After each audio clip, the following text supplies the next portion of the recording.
Hi అండి అందరికి. మనకి సమ్మర్‌లో దోస బ్యాటర్ అనేది బాగా పులిసిపోతుంది గదండీ! పులిసిపోయినప్పుడు మనం దోసలేసుకునేటప్పుడు దోసలు గూడా టేస్ట్ మనకి పుల్ల పుల్లగా ఉంటుంది గదండీ!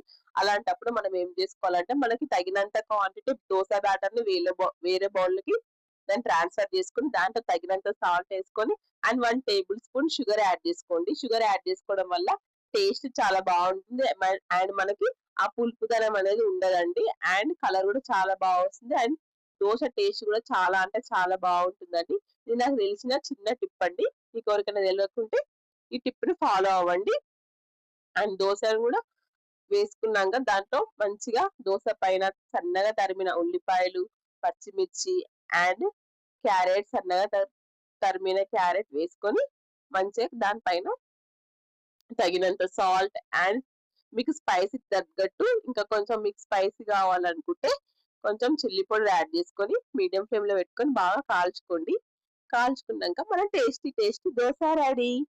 మీకు ఇలాంటి వీడియోస్ ఇంకా కావాలనుకుంటే నా పేజ్‌ని ఫాలో అవ్వండి.